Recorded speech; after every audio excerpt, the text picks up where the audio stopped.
In the middle of a seemingly ordinary morning at the Los Angeles airport, an incident occurred that silenced the world. A black female CEO who had spent decades building her career from scratch was insulted by a stranger as if she didn't deserve to sit in the front row. No shouting, no chaos, just a moment of suffocating silence. And a choice: would she fight back? Or would she walk away with dignity if it were you? Faced with the judgmental gaze of an entire waiting room, what would you choose? Would you defend your dignity with anger or with calmness? Have you ever had a moment where your silence spoke louder than 1,000 words? And more importantly, can a small action, a wrong look, turn someone's life in a different direction? Join me on this journey, a story about vulnerability, choice, and the quiet power of human dignity.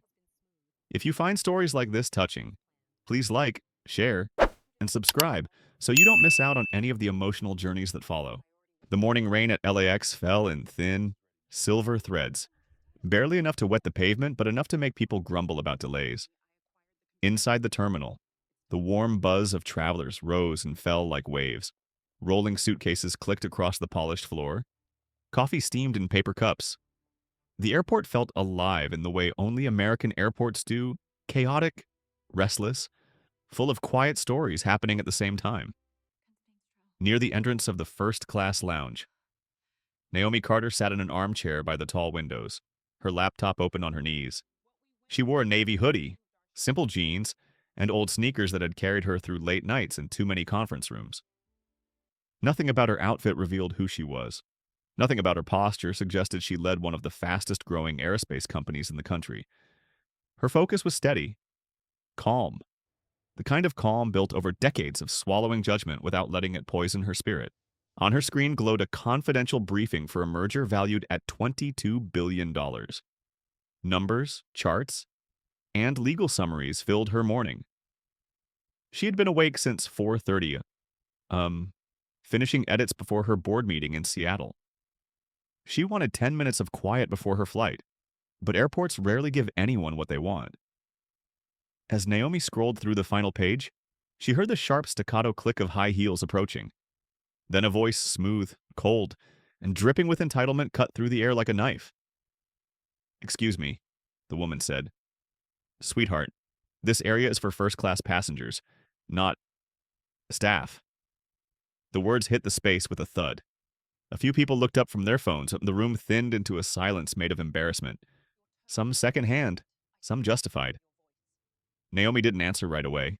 She rarely did when insulted. Her mother used to say that rushing only gave people power they never earned. So she closed her laptop gently, the way she always did, as if her dignity depended on refusing to be hurried. When she finally looked up, she saw Evelyn Marshall standing over her. Evelyn was the kind of woman who made sure her presence was felt tall. Blonde hair pulled back into a sleek twist, pearl earrings, a cream-colored coat that looked more decorative than warm. She clutched a designer handbag against her chest, as though the world was full of thieves and she had prepared her entire life to guard against them. Her expression was tight, condescending, the look of someone who believed the world belonged to her, and people like Naomi were merely visitors. Naomi breathed in once, steadying herself. "Is that what you think I am?" she asked softly. The softness wasn't submission. It was control. It was the kind of quiet that made people lean in, unsure if they wanted to hear the answer. Evelyn blinked, surprised by the calmness. She had expected fluster, apology, retreat. Instead, Naomi held her gaze with a composure that did not match her hoodie or tired eyes. Around them, a man sipping his latte pretended not to stare. A couple paused mid-conversation. It was the kind of moment strangers sensed could turn into something uncomfortable, maybe even important. But no one stepped in. Airports have a way of making people watch trouble from a safe distance. Evelyn cleared her throat. "This lounge is for paying first-class passengers. You can't just sit here because you feel like it. There's a general seating area right over there." Her manicured finger pointed toward the crowded area outside the lounge, where families with backpacks and loud toddlers waited for delayed flights. Naomi didn't move. "I'm comfortable where I am," she replied. Her voice was gentle, nearly a whisper. but it held a firmness Evelyn wasn't used to hearing. A firmness that unsettled people who saw the world through stereotypes. Evelyn's expression tightened. She glanced at Naomi's simple shoes, her worn backpack, her quiet posture. Every piece of Naomi's appearance reaffirmed what Evelyn already believed. You know, Evelyn said, her voice turning almost sugary. There's no shame in doing service work, but you can't sit here. People paid good money for this space. A small ache pressed behind Naomi's ribs. Not a sharp pain, just a tired reminder of every moment in her life when someone assumed she was less than what she worked so hard to become. She had felt it as a little girl watching store clerks follow her down the aisle. She felt it in college when classmates assumed she got in because of diversity points.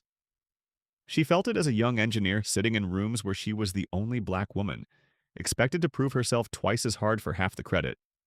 And now, at 43, the ache hadn't disappeared. It had only grown quieter, heavier. She exhaled slowly. "Ma'am," she said, "you need to step back." But Evelyn didn't step back.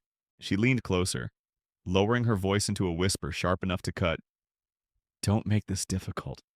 You're making people uncomfortable." Naomi's eyes shifted around the room. People were watching. Yes, but not the way Evelyn thought. Their faces were tight, uneasy, as though waiting for the moment someone would cross a line too far. Evelyn's husband, Benjamin Marshall, stood a few feet behind her. His suit was crisp, his posture stiff. He tugged lightly at Evelyn's sleeve, whispering something Naomi couldn't hear, but Evelyn ignored him. Instead, she reached down toward the leather tote resting by Naomi's feet. The moment stretched thin like the quiet before a storm breaks. Naomi's heart skipped. She responded instantly, instinctively. "Don't," she warned, voice low. But Evelyn's entitlement drowned out caution. She grabbed the handle anyway. The bag jerked, slipped, and fell to the floor with a dull thud. The sound of cracking glass followed the unmistakable crack of a tablet screen meeting tile. The lounge froze. It wasn't just an accident. It wasn't just rudeness. It was a boundary crossed, a line shattered. Naomi stared down at her bag, her breath caught in the stillness. The cracked tablet inside wasn't just a device, it was her secure work tablet. Containing encrypted documents for a 22B acquisition she had spent months negotiating. Slowly, deliberately, Naomi lifted her gaze back to Evelyn. "You just crossed a line you don't understand," she said. Her voice was quiet. Too quiet. The kind of quiet that makes a room go still. A young man near the bar whispered, "Oh boy." A woman pulled out her phone not to call for help, but to record. The air thickened with expectation. Naomi stood up, not rushing, not trembling. She stood the way a tide rises steady, inevitable. For the first time, Evelyn stepped back, and the real story began. The cracked sound still hung in the air, sharp and intrusive, like a branch breaking in a quiet forest. Naomi Carter stood there, steady but shaken, watching the spiderweb fractures stretch across the glass of her encrypted tablet. It wasn't just a broken device. It was hours of sensitive preparation, confidential notes, contract outlines, personal reminders written late at night when exhaustion blurred into hope. Evelyn Marshall didn't seem to understand the weight of what she'd done. She straightened her coat as if dusting off inconvenience, her face twisting with defensive irritation rather than remorse. "It's just a bag," she muttered. "You should keep your things out of the way." The words scraped something deep inside Naomi. Something old, something she had learned to bury. It was the familiar sting of being treated like a problem, a nuisance, an outsider occupying space someone thought she didn't deserve. For a breath, Naomi didn't trust her voice. She inhaled through her nose, grounding herself the way her mother taught her when she was a child, fighting tears after being mocked at school. Count the air. Let your soul settle. Then speak from clarity, not anger. When she finally lifted her eyes to Evelyn, the softness was gone. What replaced it wasn't rage, but resolve. "You touched something that wasn't yours," Naomi said quietly. "You broke it because you assumed I didn't belong here." A visible ripple went through the room. Not loud, Not dramatic, but unmistakable. People shifting, uncomfortable. Truth sometimes echoes louder than shouting. Evelyn scoffed. Oh, please, don't make this into something it isn't. Benjamin Marshall seemed to shrink behind his wife, rubbing his forehead like a man who'd seen this scene one too many times. He whispered, almost pleading, Evelyn, maybe just apologize. She ignored him. Naomi kept her voice level, steady as a heartbeat. You crossed a boundary. A simple apology might have fixed that. Evelyn's lips tightened into a thin, brittle smile. Well, I'm not apologizing to someone who shouldn't even be in this lounge. There it was. The quiet cruelty behind everything. The assumption layered beneath her tone. The assumption that someone who looked like Naomi could never be her equal. Naomi felt the ache again, heavy, familiar. She had lived through this too many times to pretend she was surprised. But the exhaustion of it, the weight of explaining her existence over and over to people like Evelyn, that felt new this morning. She was tired. Bone tired. A man near the window murmured toward his partner. Why is she talking like that to her? The partner whispered back. I don't know, but she's about to regret it. Naomi knelt slowly to pick up the damaged tablet. Even that movement felt significant, like a curtain lowering before a shift in tone. She examined the screen, pressed the power button. Nothing. The device was gone. She straightened, and the room seemed to straighten with her. Okay, she said softly. Enough. She reached into the pocket of her hoodie and pulled out her phone. The screen lit her face gently calm, focused, unshaken on the surface but layered with suppressed emotion underneath. She tapped a single contact. When the call connected, she didn't raise her voice. Jordan, she said, initiate Alpha Protocol.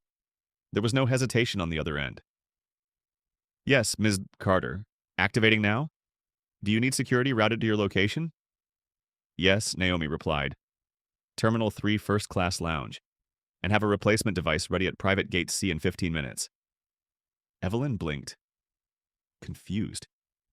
Who are you calling? Your supervisor, Naomi, slipped her phone back into her pocket. Something like that.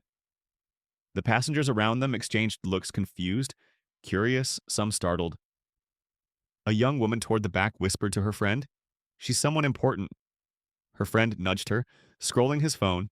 I think I've seen her somewhere. But Evelyn, fueled by a lifetime of unchallenged superiority, took Naomi's calmness as weakness. She stepped closer. You know, she said, there are rules in places like this. Maybe if people dressed properly, acted properly, there wouldn't be these misunderstandings. Naomi tilted her head, breath steady. This isn't about clothing, and it isn't a misunderstanding. Evelyn crossed her arms. Well, if you're not staff, then who exactly are you? It wasn't really a question, more of a challenge, the kind people ask when they're certain they already know the answer. But Naomi decided not to answer. Some truths don't need defending, and some people don't deserve explanations. The lounge door opened. 2 airport staff members in Navy uniforms walked in, their eyes scanning, landing instantly on Naomi with recognition. One of them, a younger employee with a badge that read Marcus, approached carefully. His voice trembled slightly with nerves. Ma'am, are you Naomi Carter? The shift in the room was like a held breath shattering open. Heads snapped toward him, toward her. Evelyn frowned. Who Marcus swallowed, looking between Naomi and Evelyn. Ms. Carter, CEO of Ether Dynamics. Naomi didn't answer, didn't deny or confirm. She simply watched Evelyn absorb the information, watched confusion turn into disbelief and disbelief turn into fear. Benjamin whispered, Evelyn, you need to stop talking. But she didn't stop. Not yet. That's impossible, she muttered. She can't be. She doesn't look. The sentence trailed off, choked by the realization forming behind her eyes. Marcus stood straighter. Ms. Carter, the airport security team is on their way. They were notified by your office. He looked at the broken tablet in her hands. "We're so sorry about this." "It's fine," Naomi replied. "Just handle the report." Evelyn's face drained of color. "Report." "What report?" Benjamin whispered again, more urgently. Please." But before Evelyn could speak, three members of the airport's high-level security unit stepped inside. Their demeanor was respectful, almost formal. The lead officer nodded to Naomi. "Ms. Carter, we apologize for the delay. We're here to escort you to your jet whenever you're ready." The word jet hit the room like thunder. Someone gasped. A man near the bar muttered, "Oh my God." A woman clapped a hand to her mouth, eyes wide. And Evelyn, who minutes earlier had called Naomi's sweetheart like an insult, stumbled back a step. You you have a jet," she stammered. Naomi held the broken tablet in her hands, her gaze calm. "Steady?" "Yes," she said quietly. "And I have a flight to catch." Her voice carried no anger, no triumph. Just a quiet truth. A truth Evelyn finally realized she had been blind to. For a moment, no one moved. The lounge hung in a kind of stunned stillness, the air heavy. The people suspended between shock and curiosity. Even the hum of distant announcements from the main terminal seemed to fade, like the entire airport paused to breathe with them. Naomi Carter held the broken tablet lightly in her hands.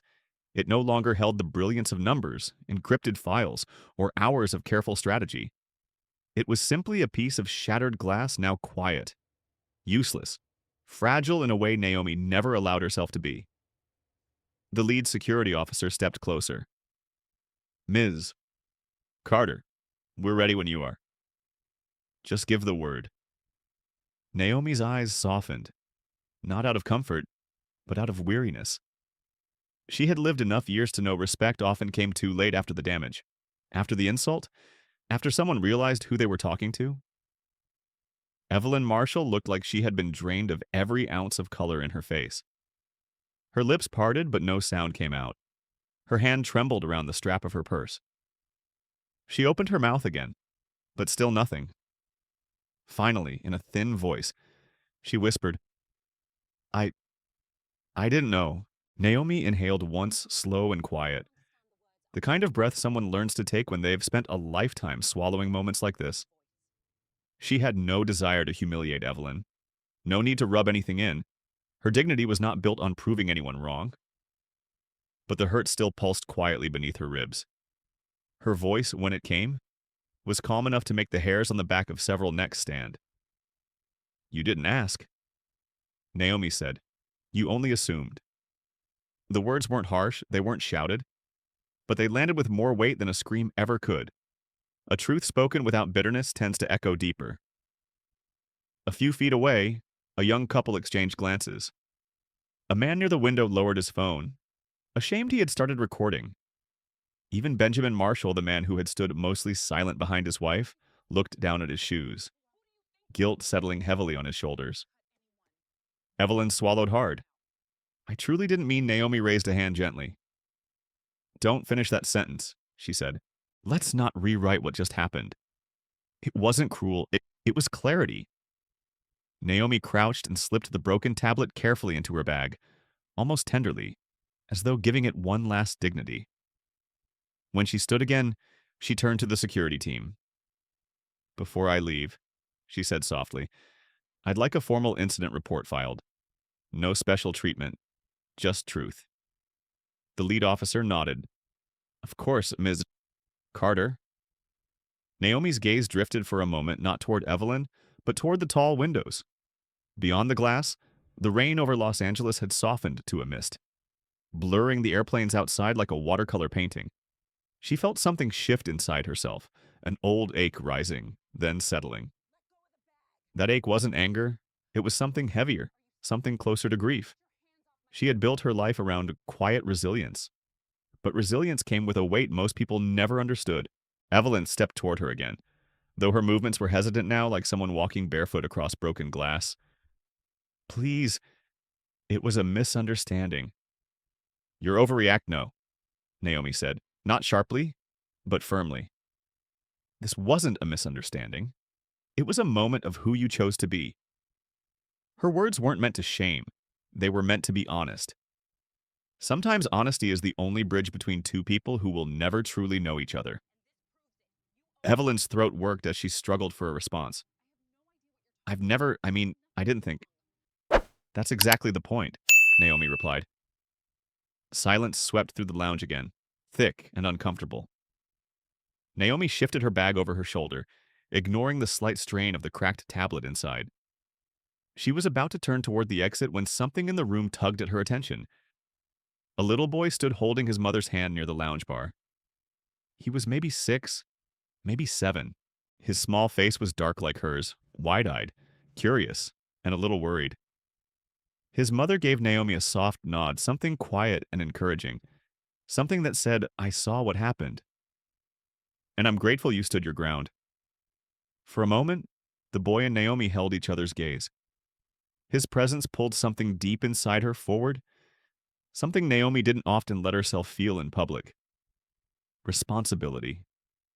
She didn't want him to walk away believing this kind of treatment was normal. She didn't want him to grow up thinking he had to shrink himself to fit someone else's idea of worth. So she looked directly at him, gave him the tiniest smile, and said, "It's okay to take up space."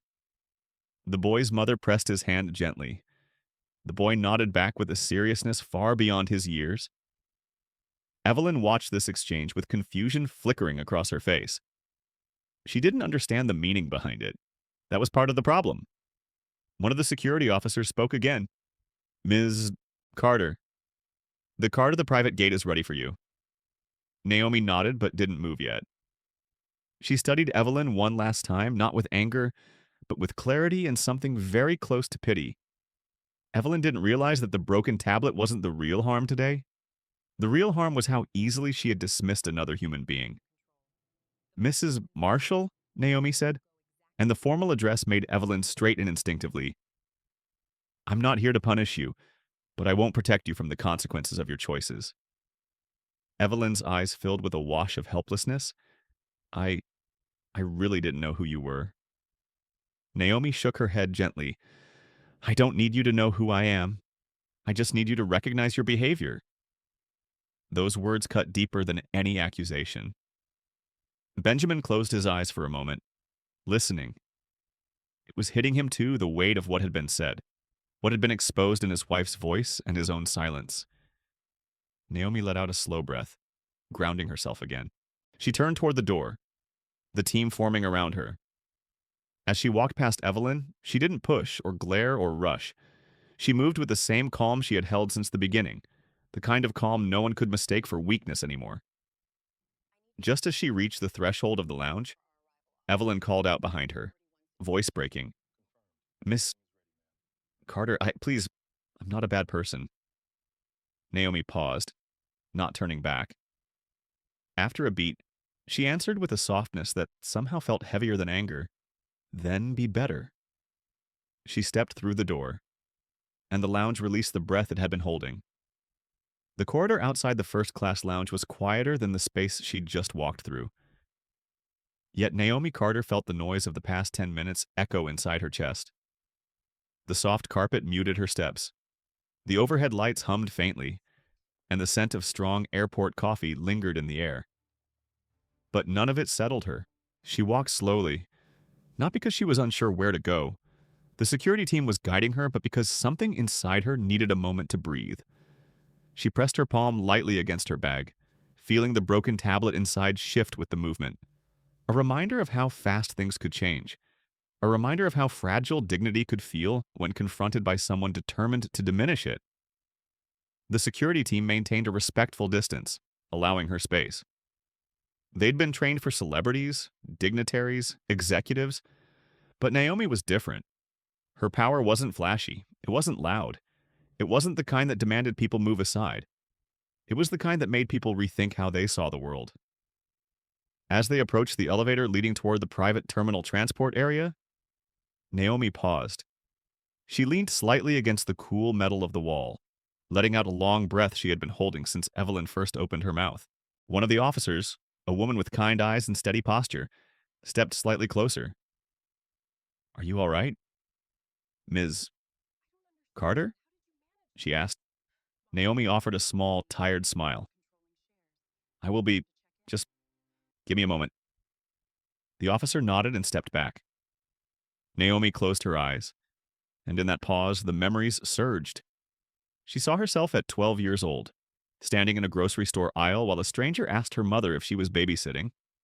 She saw herself in college, watching classmates' eyes widen when she spoke up in advanced engineering seminars, shocked that she wasn't lost, that she knew exactly what she was talking about. She saw herself as a junior engineer, walking into a meeting where a new client handed her his coat, assuming she must be the assistant. She had spent a lifetime swallowing assumptions, a lifetime learning how to stay calm in rooms designed to shake her, a lifetime walking a tightrope between anger and dignity. Sometimes the tightrope cut her feet. This morning had been one of those times. The elevator doors opened with a soft chime. Naomi stepped in with the security team. As the elevator descended, she watched her reflection in the metal wall tired eyes. Steady breath, hair pulled into a neat low bun. She looked like herself, but she also looked like someone carrying too many unnoticed weights. The doors slid open into a quieter hallway reserved for high-profile travelers. The lighting was softer, the floors darker, the environment intentionally calm. Naomi appreciated the quiet, but it didn't erase the sting from earlier. As they walked toward the transport entrance, footsteps hurried behind them. Ms. Carter, a voice called, tentative but urgent. Naomi turned. It was Marcus, the young airport employee who had recognized her earlier.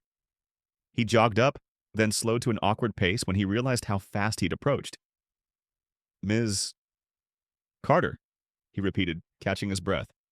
I wanted to apologize, for earlier, for not stepping in sooner. You didn't do anything wrong, Naomi said gently. I should have said something sooner, he insisted. When she grabbed your bag, I froze. I'm sorry. There was something raw in his voice, something she recognized.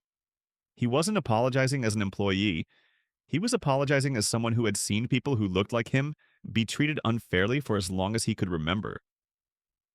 Naomi stepped closer, her expression softening. You did speak up eventually, she said. And that mattered. Marcus looked down. It reminded me of something that happened to my dad at an airport when I was little. A man yelled at him, called him boy. My dad didn't react. He just took it. And afterward, he told me that sometimes swallowing it is how you survive. Naomi's heart tightened. She knew that lesson too well. Your father wasn't wrong, she said quietly. But surviving and staying silent aren't the same thing. Not always.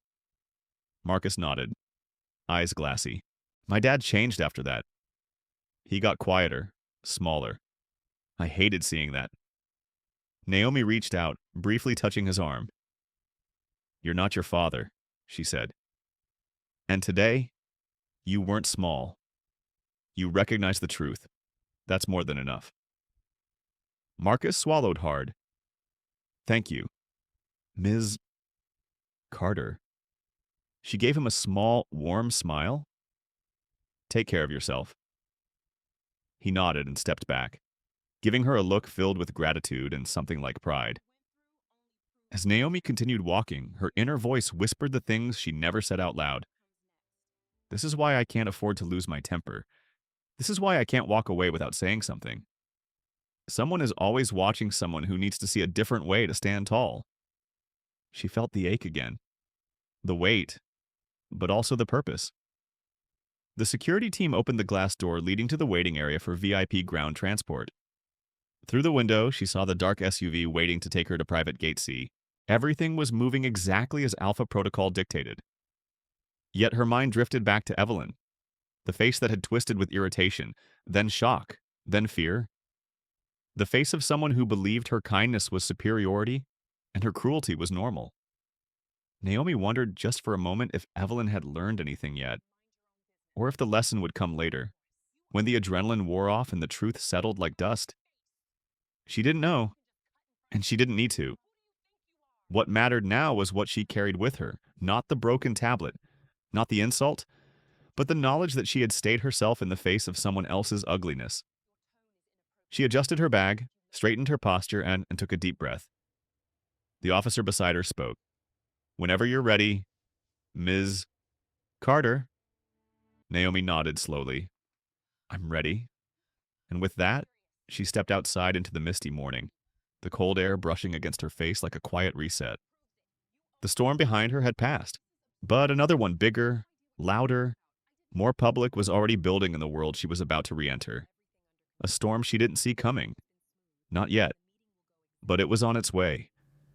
The SUV glided through a secured gate and pulled up to the private terminal entrance. Rain had faded into a thin mist, leaving delicate silver streaks across the windshield. Naomi Carter watched the droplets race each other down the glass, her mind still lingering on the echoes of Evelyn's voice, its sharpness, its assumption, its absolute certainty of superiority. Those moments stuck to her like damp clothes. Even when she shook them off, the cold remained. As the driver stepped out and opened her door, Naomi inhaled the crisp morning air. It smelled faintly of jet fuel and sea salt drifting from the nearby coast. Familiar, grounding. The air of airports had been part of her life for so long that she often said she spent more time in terminals than in her own kitchen. But today felt different. Quieter. Heavier. She walked toward the entrance, the glass doors sliding open with a soft hush. Inside, the private terminal buzzed with a low hum polished floors, soft lighting, the distant rumble of jets preparing for departure. It was a sanctuary meant for travelers who lived their lives on schedules tighter than most people understood. Yet Naomi couldn't shake the memory of being treated like she didn't belong just minutes earlier. A staff member approached her immediately. "Miss Carter, welcome. Your jet crew is ready. They've been notified you're en route." "Thank you," Naomi replied, her voice soft. She continued walking, but the staff member didn't step away. Instead, he hesitated, glancing toward the row of windows facing the runway. "Ma'am," he said, lowering his voice. "Airport security contacted us. There's been an escalation at the lounge since you left." Naomi's steps slowed. Escalation. The staff member shifted nervously. "Passengers who witnessed the incident are talking. Some raised concerns about potential bias and misconduct. The airport director is involved now."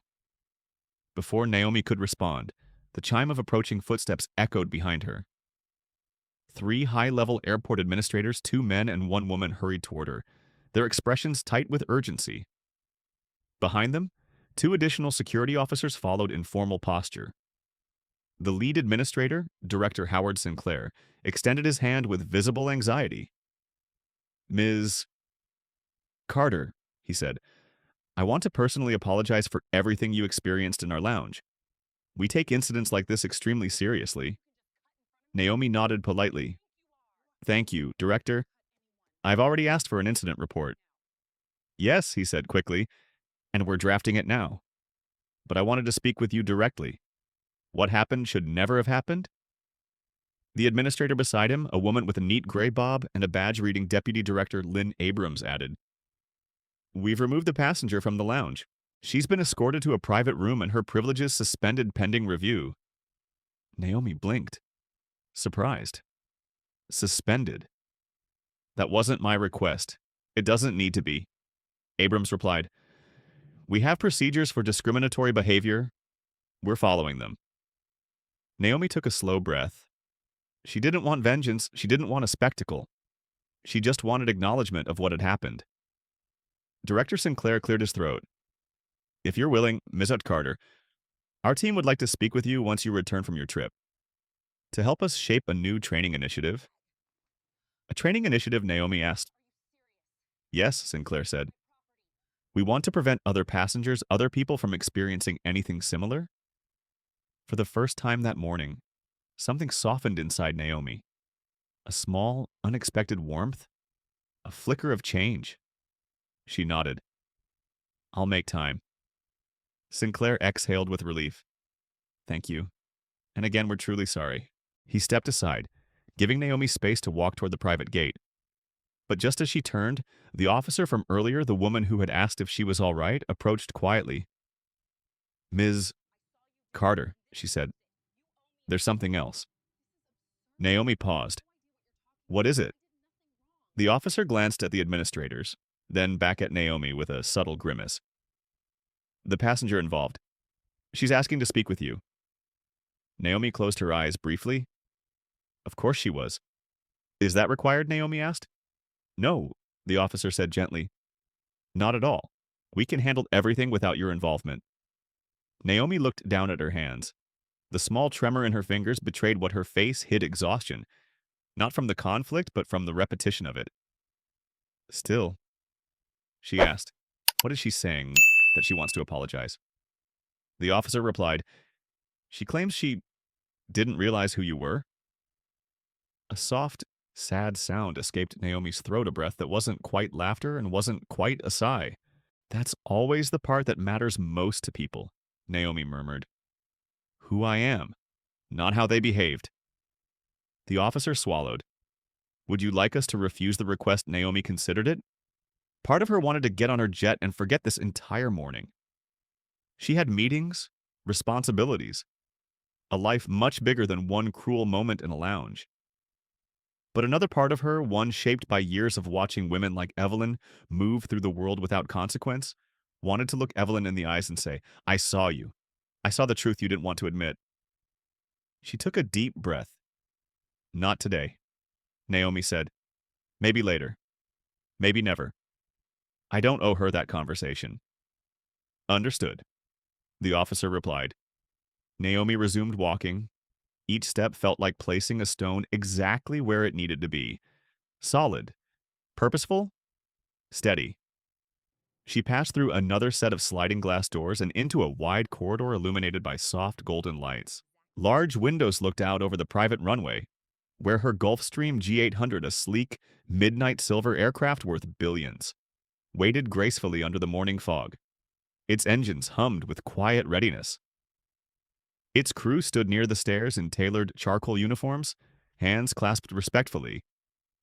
For a moment, Naomi allowed herself to take in the sight, not as a symbol of wealth, not as a flex of power, but as a reminder of the miles she had walked, the ceilings she had cracked, the moments she had endured. She whispered to herself, "You belong here." And this time, the ache inside her didn't argue. As she approached her jet, her phone buzzed with a new notification. A message from Jordan, her executive assistant, Alpha Protocol complete. Replacement device synced and waiting on board. "Are you all right?" Naomi typed back, "I'm fine. Headed to Seattle now. We'll discuss later." But the truth was, she wasn't fine. Not yet. She placed her hand on the cool metal of the jet door, the morning mist beating on her fingers. She closed her eyes one more time, not to ground herself, but to release something. Something old, something tired, something she couldn't take with her into the sky. Then she stepped upward into the cabin, ready for the next storm, ready for the world that would soon see the video, ready for the truth about this morning to spread far beyond LAX. The moment Naomi stepped inside the Gulfstream cabin, the atmosphere shifted. The air was warmer here, softer, scented faintly with cedar and something floral. The polished wood paneling reflected the muted cabin lights. Plush seats lined the interior, and the sound of the engine steady, low, confident felt like a heartbeat hidden under the quiet. Her flight attendant, Celine, greeted her with a warm, steady smile. "Good morning, Ms. Carter. Your replacement device is at your seat. Can I get you anything before we depart?" Naomi set her bag down gently, feeling the weight of the broken tablet inside. "A cup of mint tea, please," she said. "And some space."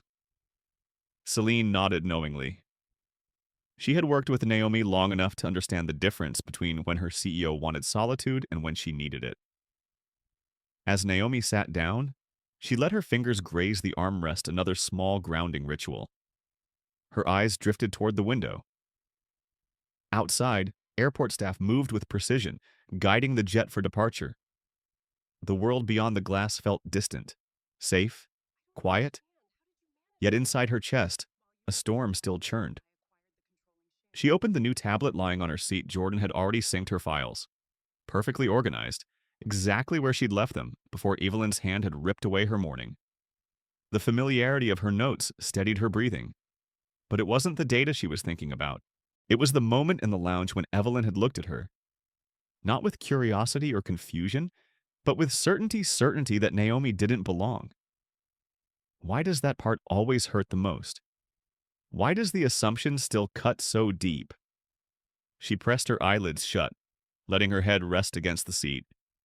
She felt the weight of the morning press against her sternum, heavy but not crushing. The captain's voice came over the cabin intercom. Ms. Carter, this is Captain Reed. We'll be taking off in about 8 minutes. Clear skies ahead. Thank you, Naomi replied softly. As the intercom clicked off, she allowed herself to exhale fully, a controlled release of everything she had kept, contained since the confrontation began. Her thoughts drifted back to her mother again, her mother, who used to say that anger burns quick, but endurance builds slower and lasts longer. Her mother's voice echoed now. Baby, the world may try to shrink you. Don't hand it the scissors. Naomi's throat tightened. She blinked slowly, letting the memory anchor her. Her phone buzzed. A text from Jordan. Media is already contacting us. Passenger videos uploaded? Want me to manage the calls? Naomi sighed. The storm had officially begun. She typed slowly. Handle the inquiries. No statements yet. Another buzz? Understood. Are you okay? Naomi stared at the words. It was a simple question, but one that felt strangely intimate in this moment. She typed back, I will be. Heading to Seattle. Then she set the phone aside. She didn't want to think about trending hashtags, media narratives, or corporate statements. Those would all come soon enough. They always did. But for now, she needed to sit with the truth of the morning. Not the public version, but the private one. The quiet pain, the quiet strength, the quiet choice not to let cruelty reshape her spirit. Celine returned with the tea, placing it gently beside her. It's hot, she said softly. Sip slowly. Naomi nodded in gratitude, but before Celine could step away, she hesitated. Ms. Carter, I heard a little about what happened. If it's not inappropriate to say, I'm proud of how you handled it. Naomi looked up at her, surprised. Proud Celine nodded. Yes, you stayed calm. You stayed yourself. That matters. A small smile curved Naomi's lips. You didn't see the inside of my head, she said quietly. Celine chuckled lightly. Everyone's head is messy inside, but you didn't let her mess spill into yours. Naomi absorbed the words, appreciating their simplicity. Thank you, she said. Celine nodded once more, then retreated to the galley. Naomi held the cup between her hands, letting the steam warm her palms. The feeling grounded her further. Mint filled the air clean, cool, comforting. She took a sip, and then another. The engines deepened in pitch, preparing for takeoff. The jet began to roll. Through the window, Naomi watched the runway lines blur beneath them. The moment before takeoff always felt symbolic to her, a suspension between ground and sky, between what had happened and what would happen next. The jet accelerated. The ground vibrated beneath her feet. The engines roared softly. And then, with an elegant lift, the plane rose from the earth. Los Angeles shrank beneath her. The lounge, the insult, the broken tablet, the ache. All of it fell away like the weight of gravity losing its grip. Yet the lesson, its sting, its meaning rose with her. Naomi watched the clouds surround the jet. A blanket of white, endless, soft, quiet. The kind of quiet she wished the world below could hold for people like her. A thought whispered through her mind. How many times must black women climb before people stop trying to push us down? She didn't know the answer, but she knew she would climb anyway. As the jet leveled out at altitude, Naomi opened her tablet not to work, but to write, not notes, not strategy, but truth. She created a blank document and let her fingers rest above the digital keyboard. For several seconds, she didn't type anything. Then, slowly, she began. There's a quiet kind of violence in assuming someone's worth. She paused. Her chest tightened again, not from sadness, but from release. She continued typing. Today, I remembered that silence is not always the strong choice. Sometimes it's just the easy one, and sometimes the easy choice hurts more. Her eyes softened. I did not raise my voice, but I did not lower myself either. I hope that matters to someone watching. She left it there, a fragment of her truth. Her truth didn't need to be loud to echo. A soft chime signaled an incoming message. This time, from her board chair, Harold Jennings. Saw a clip circulating online. We'll deal with this together. Focus on the acquisition. Naomi closed her eyes. Relief pricked at the edges of her composure. Support mattered. Quiet support mattered even more. She typed back simply, "Thank you." Her tea had cooled. The clouds outside had thinned. The engines hummed like a lullaby. Naomi leaned back into her seat, letting the weight inside her chest settle, not disappear, but settle into something she could carry with grace. She whispered to herself again, this time with more certainty. You belong here. And for the first time that morning, her heart agreed. Back in the main terminal, the fluorescent lights hummed softly above Evelyn Marshall as she sat in a small, private administrative room. The door was closed, the windows frosted, the chairs stiff. It was a room meant for order, not comfort. A place where rules were explained, not bent. Evelyn sat near the corner of the table and her hands clasped so tight her knuckles blanched white. She kept replaying the last 20 minutes in her mind like a broken record. Naomi's calm voice. The security team.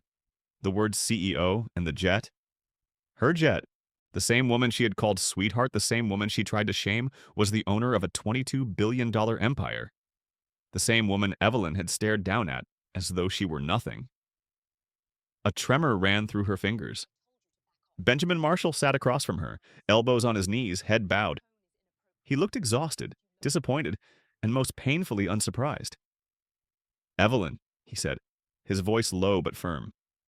What were you thinking I wasn't? She whispered, I didn't know who she was. He lifted his head slowly, eyes tired. That's not the point. Evelyn opened her mouth to defend herself, but the words tangled in her throat. She had always been good at explaining her actions, good at twisting situations so she came out on top. But today, nothing twisted in her favor. Everything twisted back at her. It was a misunderstanding. She tried again. Weaker this time? Benjamin leaned back, disappointment settling across his face. No, you assumed you were better than her. You treated her like she was beneath you. That's not. Evelyn stopped, the denial falling apart before it could take shape. Because deep down, she knew. She had talked down to Naomi. She had grabbed her bag. She had believed she was entitled to more space, more respect, more everything. The truth had corners sharp enough to cut. The door opened. Deputy Director Lynn Abrams walked in with a tablet and a folder of printed statements. Her posture was straight, professional, but the faint irritation behind her eyes revealed she had little patience left. Mrs. Marshall, Abrams said, taking a seat across from her. We need to go over what happened. Evelyn shrank slightly. I already said I'm sorry. You didn't apologize to her, Abrams replied flatly. And even if you had, apologies don't erase documentation. They don't erase harm. Benjamin exhaled, rubbing his forehead. Abrams continued, her tone crisp and deliberate. Several passengers gave statements. Many are consistent. Some have video footage. And your behavior meets the criteria for review under our conduct policy. Evelyn swallowed. Conduct policy. Abrams nodded.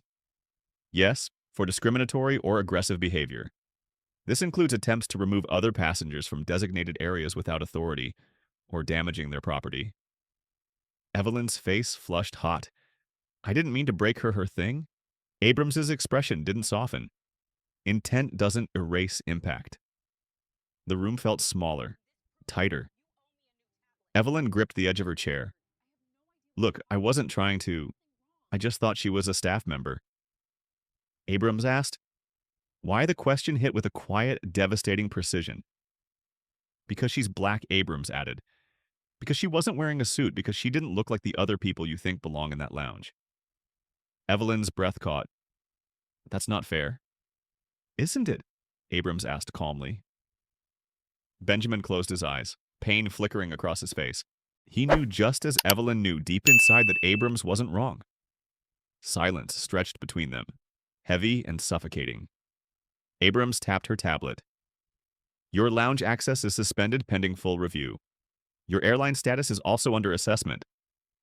Evelyn jerked upright. Suspended. You're taking away my status. Abrams didn't flinch. Privileges come with responsibility. When passengers abuse those privileges, we respond accordingly. Evelyn looked desperately at her husband. Ben, say something. Benjamin shook his head slowly, sadness in his eyes. Evelyn, you need to listen, not fight. Evelyn felt her throat tighten. I'm not a bad person. Abrams didn't argue. I'm not saying you are. I'm saying what you did caused harm. And we take harm seriously. Tears pooled in Evelyn's eyes, not of remorse yet, but fear. Fear of losing the one thing she clung to: her status. Her place, her illusion of superiority. I want to apologize to her, Evelyn said. Can I talk to her? Abrams shook her head. She declined. Evelyn's breath stuttered. Please, I need to explain. You don't get to negotiate the terms of your apology. Abrams said gently but firmly. Not this time. The words hit harder than Evelyn expected. Not this time. As though this moment was a culmination of something she'd ignored for too long. Something that had grown louder with every person she'd dismissed or belittled. Her shoulders trembled. Abrams looked at her with a softened tone, not unkind, but direct. What happened today didn't begin today, and the consequences won't end today. Tears finally slipped down Evelyn's cheeks. She had always thought of herself as firm, strong, in control, but in this moment, all she felt was small. Very small. Abrams closed the folder. We'll contact you within 72 hours with the next steps. For now, you're free to leave. The words free to leave felt ironic. Nothing about her life felt free anymore. Evelyn stood slowly, her legs shakier than she wanted to admit. Benjamin touched her arm gently, guiding her toward the door. But before she stepped out, Abrams added softly, Mrs. Marshall, people don't remember the days they were comfortable. They remember the days they were humbled. This could be a turning point for you if you let it. Evelyn didn't know how to respond. She simply nodded, tears blurring her vision. She stepped out of the room, the hallway light suddenly too bright. Her choices echoed behind her like footsteps in an empty hall. For the first time in a long time, she wondered who she really was and who she might become now that the facade had cracked. The sky outside the Gulf Stream's window shifted from white to a soft blue as the jet settled smoothly into its cruising altitude. Seattle was still an hour away. The clouds outside looked like endless mounds of cotton. Quiet and innocent, so different from the noise on the ground Naomi had left behind. Inside the cabin, Naomi Carter sat quietly, her hands wrapped around the now warm cup of mint tea. She wasn't working. She wasn't reading. She wasn't scrolling through statements or messages from Jordan. She was sitting with her memories. The kind of memories that surface only when the sky is still and your heart finally stops bracing for impact. Her mother's hands came back to her first. Soft, careworn, steady. She remembered the way they moved folding laundry, wiping sweat from her forehead after long shifts at the hospital, braiding Naomi's hair before school. Her mother always braided tight, saying the world was too hard on girls with curls like hers. Baby, her mother used to tell her, you'll grow up in places that don't always know what to do with your brilliance. Some folks will be scared of it. Others will try to shrink it. But don't let their fear become your burden. Naomi smiled faintly, the kind of smile that hurt a little. Her mother had passed 5 years ago, but mornings like this made it feel like she was still sitting beside her, whispering truths into the quiet. The jet hummed softly beneath her. She closed her eyes and let her mind fall backward farther than the boardrooms, farther than the conferences, farther than the degree with honors and her first engineering patent. She drifted all the way back to the tiny apartment in South Chicago where she grew up, where the walls were thin but the love was loud. She remembered being 8 years old, walking into a grocery store with her mother. A man had bent down, placed his hands on his knees, and spoken to her slowly, like she couldn't understand him. "Where's your nanny, sweetheart?" Her mother had placed a gentle hand on Naomi's shoulder, her voice calm but firm. "She's not her nanny. She's her mother. Be mindful how you look at people." Naomi hadn't fully understood then, but as she grew older, she understood too well. A soft knock pulled her from the memory. Celine peeked inside. "Miss Carter, we'll be passing over Oregon soon. Need anything?" Naomi shook her head gently. "I'm fine, thank you." But Celine lingered, her voice lowered. "You know, you handled her better than most people could." Naomi raised an eyebrow. "Did Jordan tell you what happened?" Celine said softly, "Your face did." Naomi huffed a small breath, half a laugh, half a sigh. "That obvious, not obvious," Celine corrected. "Just familiar." Naomi studied her. "Familiar how women like us," Celine said, sitting on the armrest across from her. "We learn to hold the world together inside our rib cage, even when it hurts, even when someone tries to tear it apart." Naomi's throat tightened unexpectedly. Celine continued, her tone warm, not intrusive. "When someone tries to make you feel small, but you stay gentle, that's strength people underestimate." Naomi looked down at her hands. They always underestimate kindness. "Yes," Celine agreed softly. "But you didn't lose yours." For a moment. Naomi let the words settle. They felt like a warm blanket over bruised skin. "Thank you," she said quietly. "Really." Celine gave her a soft nod and stepped out, pulling the door closed behind her. Naomi exhaled deeply, her gaze drifting back to the clouds. Her thoughts shifted again, this time to the young boy in the lounge. The way he looked at her, the worry in his eyes, the understanding far too grown for his small frame. She wondered what he thought after she walked away. She wondered if he felt safer or more afraid. Her heart pressed against her ribs. Children see more than adults admit. They feel the tremors beneath the surface before the earthquake comes. She remembered being that child standing behind her mother's legs, watching the world look down on them.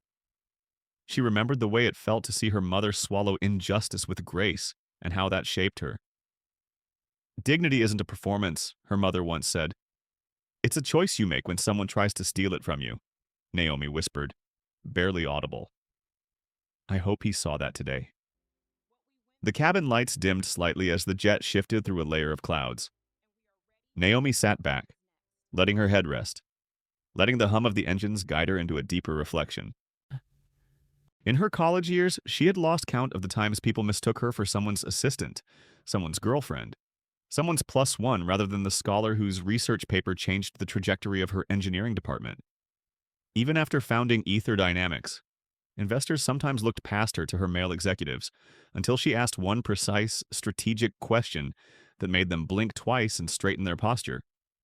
And even now, even at the pinnacle of her career, with a private jet waiting for her and a board praising her vision, people still assumed she didn't belong. The world was changing. Yes, but slowly, painfully slowly. She pressed a hand against her chest, grounding herself again. There was pain in these memories, but also pride. The kind of pride earned only through survival. Her mother's voice seemed to whisper through the hum of the engines, "You rise anyway." And Naomi did. Every day, even on mornings when the rising felt heavier than the sky outside her window. Her tablet pinged with another message, this time from her head of PR, Ariana Wells. Naomi. The video is everywhere. 4 million views, news outlets requesting statements. Want to call Naomi sighed deeply, tilting her head back against the seat. The world had woken up to the story already, and the storm she felt building the one she didn't want was unfolding exactly as she feared. She typed slowly. No statements yet. Let people speak before we do. Ariana replied instantly. Understood. And, for what it's worth, we're all behind you. Naomi smiled faintly. Support matters. Quiet support matters most. She closed her eyes again, breathing in the mint, the jet's warmth, the high sky. She couldn't change the morning. She couldn't change Evelyn, but she could decide what would come next. And in the stillness of 30,000 feet, she felt it. Not anger, not bitterness, but clarity. A clarity born from a lifetime of wounds and wisdom. A clarity that whispered, you weren't wrong to stand firm, and Naomi believed it. Finally, the Gulfstream G800 began its smooth descent toward Seattle, but Naomi Carter barely noticed. Her eyes were resting on the sleek cabin interior, the curved lighting, the subtle hum of the engines, the polished table reflecting the soft sky outside. Her mind drifted, not in the chaotic jumble of stress, but in a quiet, measured reflection she rarely allowed herself during travel. This jet wasn't a symbol of wealth to her. It was a symbol of survival, of how far she'd come, of every night she stayed awake writing grants no one thought she'd win, of every job interview where someone raised an eyebrow at her skin before her resume, of every conference where people assumed the tall white man beside her was the CEO instead of her. It was a reminder that she had built something astonishing from scraps of doubt handed to her by the world. She ran her hand slowly along the armrest, feeling the faint vibration of the engines. She didn't hear pride in the hum, she heard persistence. Celine peeked in again from the galley. We'll be landing in 22 minutes. Ms. Carter? Shall I prepare anything? Just water, Naomi said gently. Thank you. Celine nodded and disappeared. Naomi leaned her head back, letting her eyes close. Outside her window, the world began shifting from clouds to coastline, from coastline to rooftops. The morning fog stretched like a soft blanket across Seattle, the skyline standing tall through its shimmering haze. It should have felt empowering, returning to her empire after the insult she endured. But something inside her sat heavy like a stone she couldn't put down. She inhaled deeply, let the air settle, let her heart catch up with the altitude. That morning in the lounge had reminded her of a truth she'd never fully escaped. No matter how high she climbed, someone would always try to pull her back down to the ground they believed she came from. She wasn't angry. She was tired. Tired in the way only black women understood the kind of tired that sits in the bones, not the muscles, the kind her mother used to carry at the end of each shift. Shoulders sagging but chin still up. Naomi whispered into the quiet cabin. Mama, I hope you're proud. It wasn't a question. It was a wish. A soft buzz broke her thoughts. Her tablet lit up with a notification Jordan had forwarded. Live footage captured at LAX. Viral. Trending #1. Hashtags filled the screen. Naomi Carter. Real respect. 22 B-Jet. Naomi exhaled sharply. Of course, she murmured. She swiped the alert away. She wasn't ready for the noise. Not yet. Instead, she opened the personal folder on her device, the one only she had the password to. Inside it were scanned photographs she kept for grounding. She tapped on one. Her mother at the kitchen table, smiling tiredly, still wearing her scrubs. Naomi, age 9, sitting beside her with her science fair project. The sign behind them read, I belong here. Naomi traced the words with her finger. Back then, it was just a cardboard sign she made for extra points. Now it felt like a lifeline. Her mother's expression in the photo held a softness Naomi had not seen in years. There was a pride there, a quiet one. A pride that didn't need shouting to be heard. Naomi blinked slowly, grounding herself in the memory. The cabin lights flickered gently as the plane prepared for its final descent. Celine returned with a glass of water and set it beside Naomi with the same careful respect she had always shown. "You'll be home soon," she said softly. Naomi smiled. "Thank you, Celine. You're very welcome." Celine hesitated a moment. "If I may, Ms. Carter, I didn't say earlier, but I admire the way you carry yourself. Not everyone could stay as calm as you did." Naomi let the compliment settle before responding. "It wasn't easy," she admitted. "Inside my head, it was louder." Celine smiled knowingly. "I think that's true for all strong people. Calm on the outside, storms on the inside." Naomi felt her chest loosen for the first time since the confrontation. "Maybe," she said, "but I don't want calm to become something painful." Celine nodded. "Then maybe it's time to share the burden a little. Let others speak up for you." Naomi considered that for so long. She had built walls around herself not to hide, but to survive. Walls made of patience. Walls made of silence. Walls strong enough to keep hurt out, but also strong enough to keep her alone. She took a slow sip of water. "Maybe you're right," she whispered. Then she looked out the window, watching the ground rise closer, the buildings sharpening into clearer shapes. The jet angled, the engines softened, and she felt the subtle shift of gravity pulling them downward into the landing pattern. Her eyes lingered on the horizon.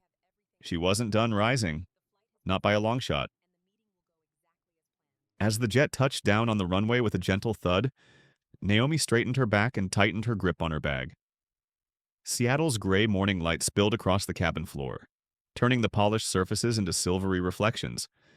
The weight in her chest hadn't disappeared, but it felt different now, lighter, quieter, softened by memory and the promise of purpose. She knew the meeting awaiting her today would be monumental. She knew the world was already whispering about her. She knew Evelyn's face was likely plastered across social media, frozen in shock, and she knew, more than ever, that she had to take this moment, this morning's wound, and let something meaningful grow from it.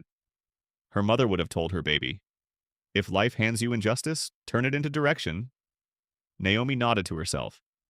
Direction, change, purpose, that was what came next. Not revenge, not bitterness, something bigger. As the plane taxied toward the private hangar, Naomi breathed deeply and centered herself. "Welcome home, Naomi," she whispered, her voice soft, steady, forward-facing. She stood as the engines powered down. The next chapter, the one born from pain but shaped by intention, was waiting just beyond the cabin door. By the time Naomi Carter's jet rolled to a stop inside the private Seattle hangar, the outside world had already changed. She could feel it, not because her phone buzzed nonstop, not because Jordan had sent 16 updates in the last 20 minutes, and not because Ariana Wells, her PR director, had requested an urgent call. She felt it in the air. That strange, electric weight that happens only when a private moment becomes a public story. But Naomi didn't rush to the cabin door. She remained seated for a moment, letting the hum of the engines fade and the quiet settle over her like a shawl, and she wasn't afraid of the world watching, she was simply tired of being watched only when something went wrong. Celine approached her slowly. "We're all set for deplaning, Ms. Carter." Naomi nodded. "Thank you. I'll be right there." She opened her bag one more time and carefully removed the broken tablet. The crack across its screen caught the morning light like an old scar. She stared at it, the weight of everything it represented pressing into her palms. The insult, the assumption, the entitlement, the moment of quiet dignity she had chosen instead of rage. She closed the bag again. Then she stood. The hangar doors opened with a mechanical groan as Naomi descended the jet stairs. Cold Seattle air rushed toward her, crisp and damp. A black SUV idled nearby. Her driver, Thomas, stood waiting with an umbrella. "Morning, Ms. Carter," he said warmly. "Rough flight, no," Naomi said. "Just a rough morning." Thomas gave a sympathetic nod. The news is everywhere. He hesitated. That woman. What she did, it wasn't right. Naomi appreciated the sincerity in his tone, but she didn't respond. She didn't want pity. She wanted change. She stepped into the SUV, the door shutting softly behind her. The vehicle pulled out of the hangar and into the gray Seattle morning. Raindrops tapped lightly against the windows. Traffic hummed in the distance. Her phone buzzed again. Jordan, CNN, NBC, even BBC, all covering the story. Another buzz. Clips hit 12 million views, trending #1 worldwide. Another. Do we issue a statement Ariana is drafting something? Naomi closed her eyes, leaning her head against the seat back. The world had a habit of turning her pain into a headline. She typed back, no statement yet. Let it breathe. Her phone buzzed immediately. Understood. But the pressure is building. Naomi let the phone rest in her lap. Pressure didn't scare her. Pressure had built her. But this kind of pressure, the public kind, was different. It spread faster than truth, faster than context, faster than healing. And she didn't want to build her response out of reaction. She wanted to build it out of intention. The SUV merged onto the expressway. Naomi watched Seattle's skyline rise through the mist, the Space Needle piercing the gray sky, the glass buildings shining in the weak morning light. She always loved this view. This was her city now, her company's home. Ether Dynamics stood in the heart of it, a 40-story tower of steel, glass, vision, and innovation, and responsibility. As the SUV approached the downtown exit, Naomi's phone buzzed with a different kind of message, one that made her pause. A text from her niece, Maya, only 14. Bright, curious, too perceptive for her age. Auntie N, I saw the video. Are you okay? Naomi's breath caught. Children shouldn't have to see things like that. Children shouldn't have to learn the world's ugliness so young. She typed back, I'm okay, sweetheart. Just a long morning, followed by you doing all right. Maya replied immediately, you didn't get angry. You were calm. Does it get easier? Naomi stared at the screen. The question sliced her. Does it get easier? She typed slowly, deliberately. It gets familiar. But you get stronger, and you learn when to speak, and when to let the world speak for you. After a moment, Maya replied, I'm proud of you. Naomi swallowed the tightness in her throat. She typed back, I'm proud of you. She set the phone aside, her heart both warmed and aching. As they neared the Ether Dynamics tower, dozens of employees gathered outside the entrance, not in panic, but as though aware their CEO needed a wall of quiet support. Some held coffee cups, some whispered among themselves. A few held small signs reading, We stand with Naomi. Respect isn't optional. Dignity has no dress code. Thomas pulled to the curb and turned to her. You ready? Naomi exhaled slowly. Yes, she said. I'm ready. She stepped out of the SUV as the drizzle softened around her, like a curtain of silver threads. The employees quieted when they saw her. A respectful silence fell, one full of solidarity, not pity. She walked through the group, each step steady and deliberate. People nodded at her, some offering gentle smiles, others touching their chests briefly in quiet respect. When she reached the glass doors, her chief operating officer, Lena Brooks, met her with a serious yet warm expression. Naomi, she said, you don't have to face the media alone. We've got your back. Naomi nodded, grateful. Thank you. Lena. Lena placed a folder in her hand. Here's everything compiled so far. Flight incident report, employee statements, public response summaries. It's a lot. Naomi opened it briefly, screenshots, headlines, hashtags, and quotes. None of it surprised her, but one line at the top caught her eye. Ether Dynamics CEO shows grace under confrontation. Grace, not power, not authority, not status. Grace. She closed the folder gently. Call a meeting with the leadership team. Naomi said. In 1 hour. Lena nodded. You want to address the incident? No, Naomi said softly but firmly. I want to address the bigger issue. Lena's eyes softened with understanding. Yes, ma'am. Before heading to her office, Naomi paused at the base of the lobby staircase. A massive glass wall overlooked the city. Rain streaked down its surface like quiet tears. She let out a slow breath. The storm outside didn't bother her. The storm online didn't frighten her.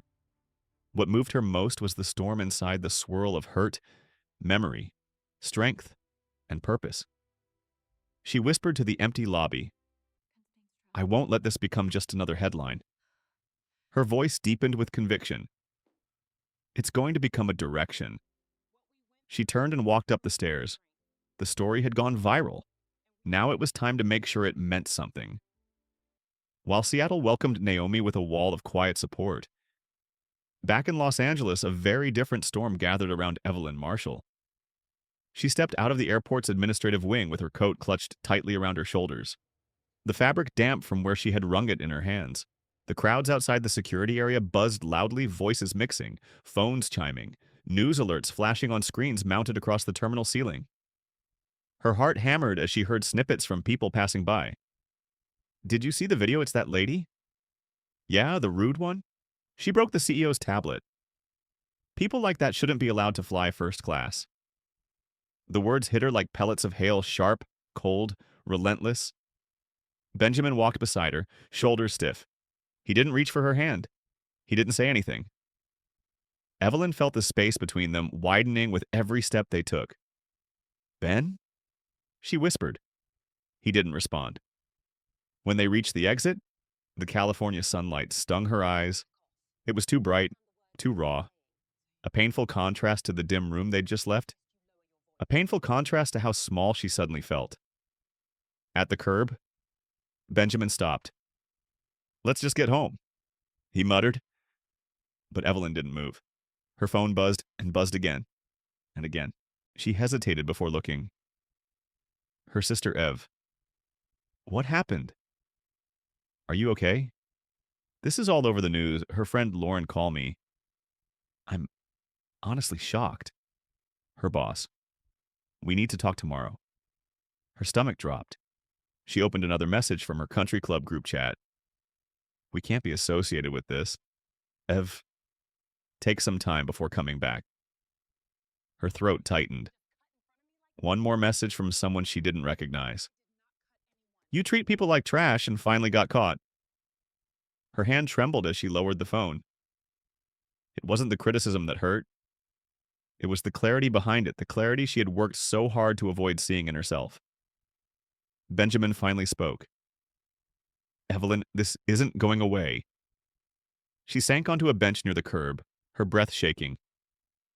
Ben, it was just a mistake. He didn't sit with her. He stood, hands in his pockets, staring at the parking lot. A mistake, he said slowly. Is dropping a glass. Forgetting someone's birthday? Taking the wrong freeway exit? He turned toward her, exhaustion etched into every line on his face. What you did wasn't a mistake. Her voice cracked. Do you think I'm a monster? No, he said, but I think you need to look at yourself. Really look. She shook her head, tears running hot down her cheeks. I didn't mean to. I didn't think that's the problem, he said gently but firmly. You didn't think... She wiped her cheeks with the back of her hand, frustrated and ashamed. How was I supposed to know she was stop? Benjamin said sharply. She froze. Not that again, he said. Not the part where who she is what matters. It's how you treated her that matters. Period. Evelyn covered her mouth with her hand, muffling a sob. Benjamin looked away, his voice thick. You weren't always like this. Evelyn. Somewhere along the way, you started believing you were above people, that you deserved more. I've tried to talk to you about it, but he exhaled, shaking his head. You didn't want to hear me. Evelyn swallowed hard. I'm hearing you now. Benjamin hesitated, then sat beside her, leaving a respectful distance. "Then listen to this," he said quietly. "You hurt someone, and not just anyone. You hurt someone who spent her whole life fighting assumptions like the one you threw at her this morning." The truth landed like a punch. Evelyn's breath hitched. "I didn't know she was a CEO. That's not an excuse," he said softly. "You shouldn't have needed her resume to treat her with respect." Her jaw trembled. I I want to apologize," she whispered. "Good," Benjamin said, "but not because the world is angry at you.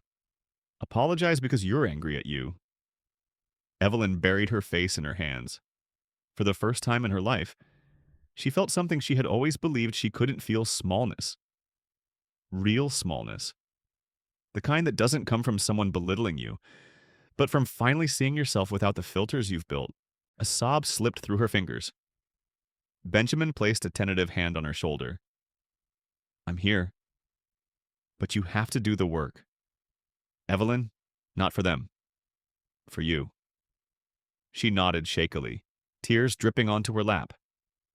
The airport noise faded around her car engines, luggage wheels, flight announcements. Everything softened into a distant hum. All she could hear was the thudding in her own chest. She stared at the ground, the concrete shimmering under the sun. In that moment, she confessed something she'd never said aloud, not even to herself. "I'm scared," she whispered. Benjamin squeezed her shoulder gently.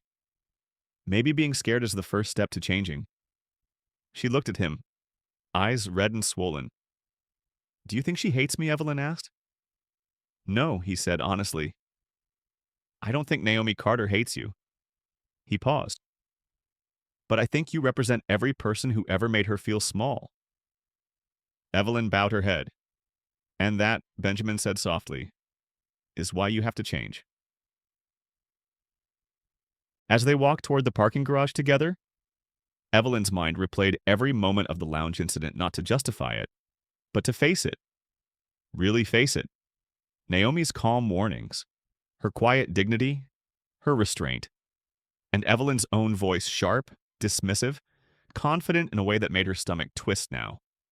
Her phone buzzed again. A new notification. She forced herself to look. A news headline: Black CEO shows grace under pressure, while passengers' behavior sparks outrage. Another Ether Dynamics. Naomi Carter responds to prejudice with unshakable calm. A video thumbnail showed Evelyn's face frozen mid-sneer.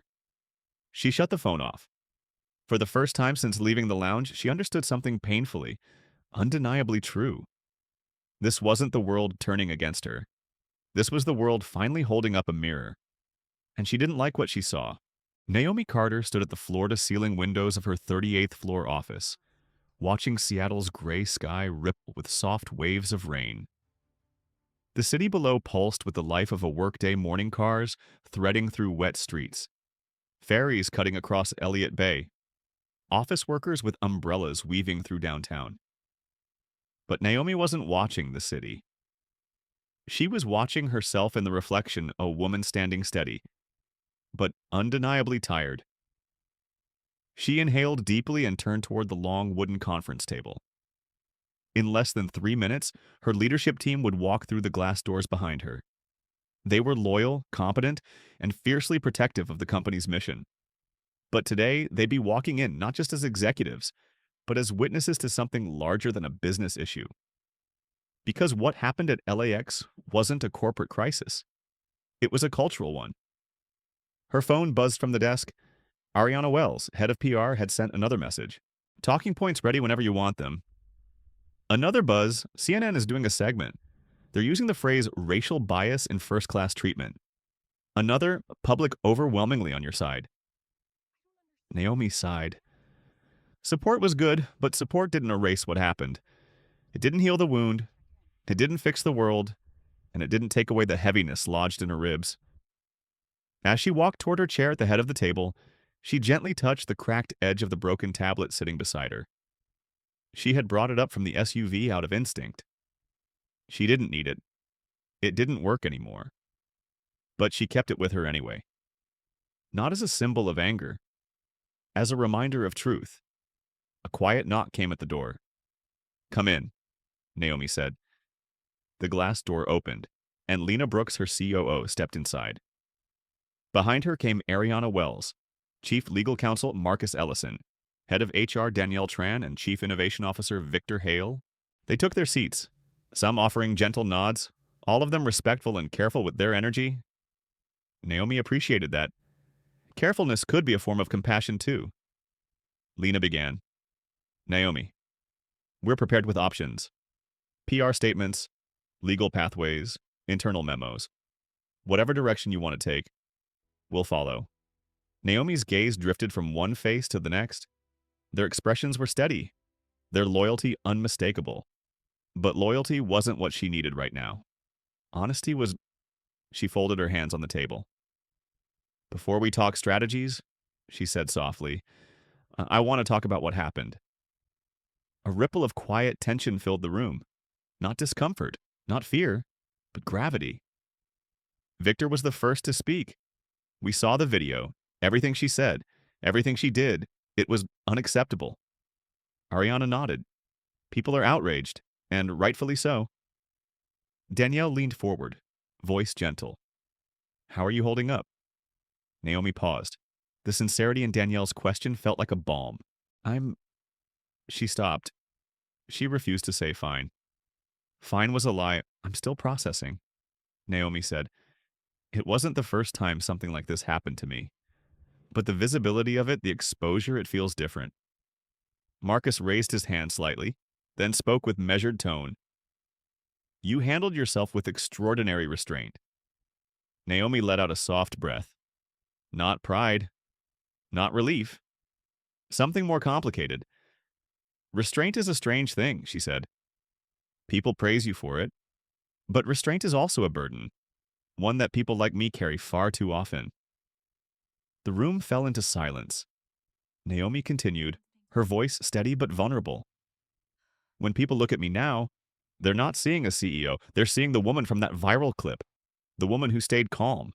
The woman who didn't shout. The woman who didn't break." Her eyes lowered. "But inside I did break. Just a little." Lena's eyes softened. "Naomi, no one expects you to be unshakable." "Maybe not," Naomi said quietly. "But this morning reminded me that the world expects people like her, women like Evelyn, to be unquestioned. And expects women like me to prove our right to be in the room." Danielle whispered, "You're right." The truth hung in the air between them. Heavy. Raw. But shared. Naomi looked up again.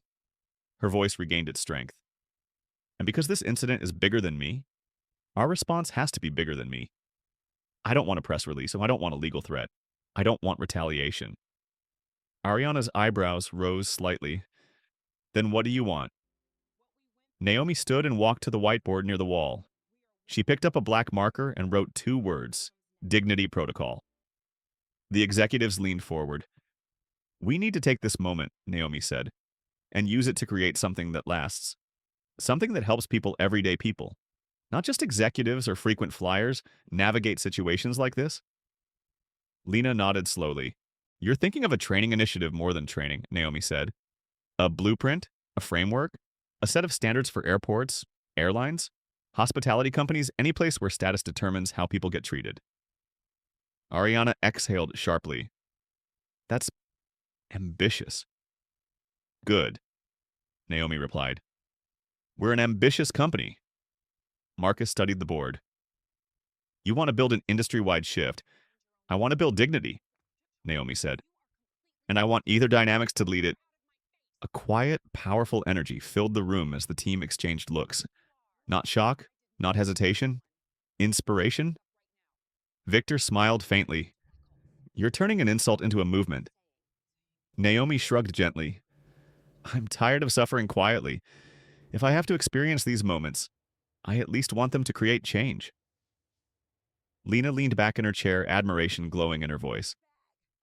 "Naomi, this could reshape the conversation around bias in public spaces." "That's the idea," Naomi said. She felt her chest loosen just a little. Purpose had always been her anchor. Ariana pulled out her notebook. "I'll draft a concept announcement. Something soft, not defensive, focusing on moving forward. Naomi shook her head. Not today. Let's wait. I want to talk to someone first. Who? Lena asked. Naomi hesitated. She looked down at the broken tablet beside her. Her, Naomi said quietly, Evelyn Marshall. A murmur passed through the room. Marcus spoke cautiously. Are you sure you don't owe her anything? No, Naomi said, I don't. She touched the cracked screen. But closure isn't for her. Her voice softened. It might be for me. As the meeting ended and her team dispersed with determination, Naomi remained standing alone in her office. She picked up the broken tablet, held it in both hands, and whispered, You don't get to define me. Not to the tablet. Not to Evelyn. Not to the world.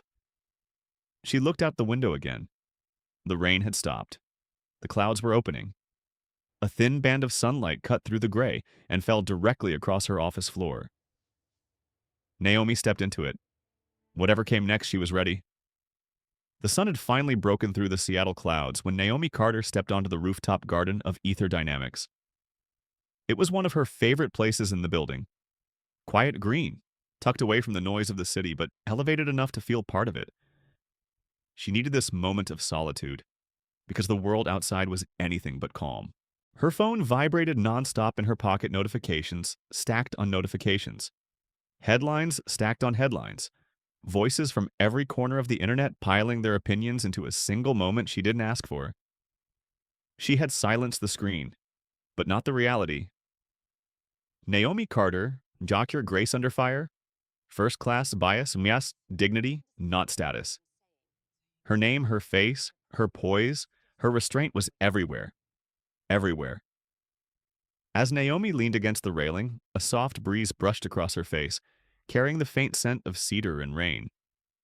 She took a slow breath, letting the air loosen the tension in her chest. This rooftop had always grounded her.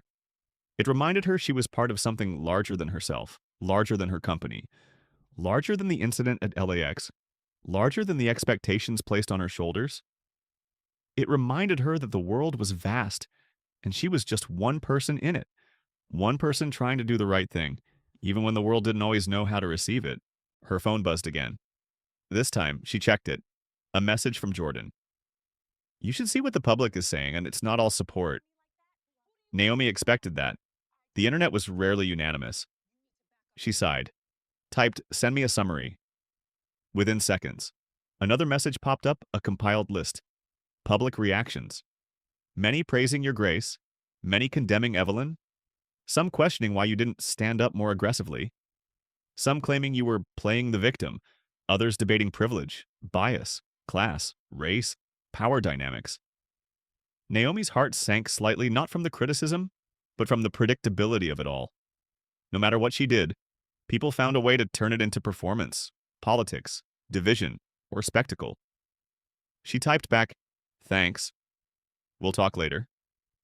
Then she tucked the phone away and looked out toward the shimmering bay. The sun bounced off the water, sending moving flecks of silver dancing across the surface. For a moment, Naomi let herself simply exist. No emails, no headlines, no expectations, just breath, just stillness, just being. The rooftop door opened quietly behind her. Footsteps. Naomi didn't turn. She didn't need to. She recognized the footsteps, the careful, steady rhythm.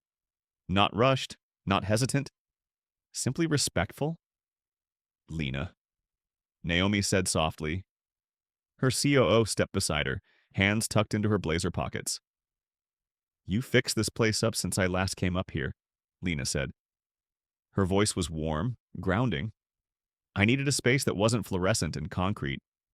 Naomi said with a faint smile. You deserve one, Lena replied. They stood there side by side, neither speaking for a moment. The wind played gently with Naomi's hair. Seattle's skyline stretched across the horizon like an uneven heartbeat. Finally, Lena spoke. You know, the team is with you. The whole building is... Naomi nodded. I know, and millions of people outside this building are with you too. Naomi exhaled slowly. I know that too. But Lena asked gently. Naomi hesitated. But I don't want to become a symbol, she said quietly. I never wanted that. Symbols get praised, judged, torn apart, worshipped, but rarely understood as people. Lena nodded, taking that in. That's fair, she said softly. But sometimes, Naomi, symbols are necessary, even if they don't ask to be.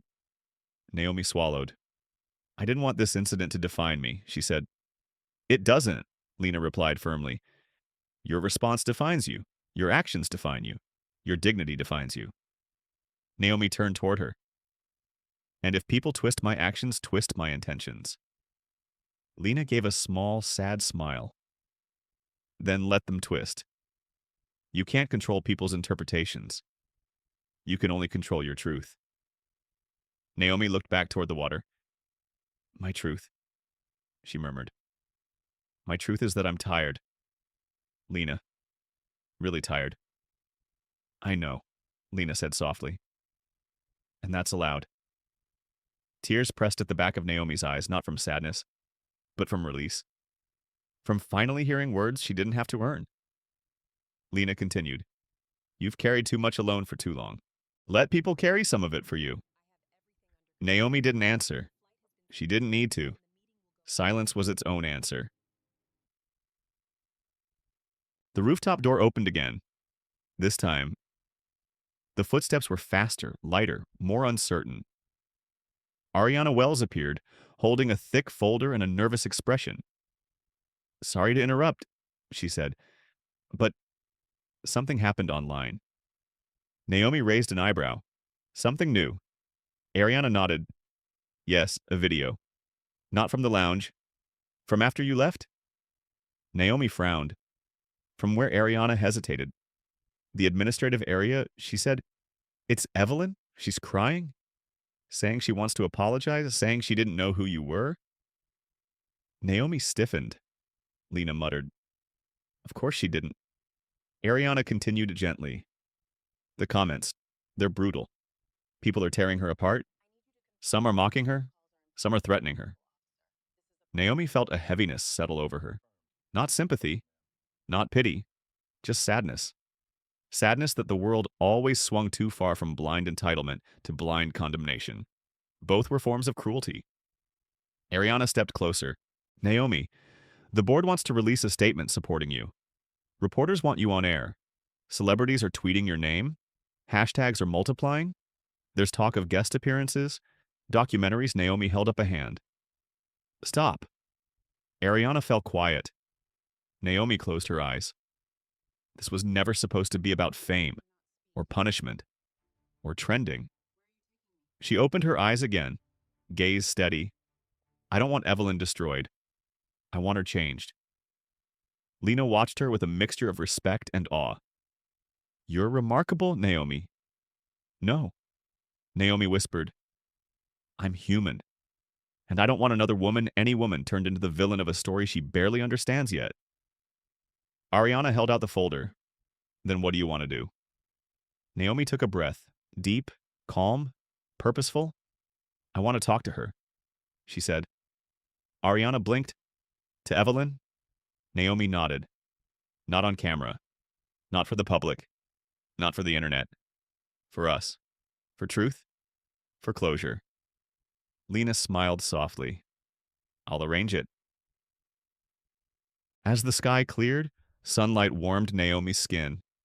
She felt something shift inside her. Not anger, not forgiveness, something simpler. Direction. This chapter of her life wasn't about humiliation. It wasn't about dignity stolen or dignity restored. It was about the choice she would make, now a choice that would define not just her reputation, but her legacy. She didn't know what Evelyn would say.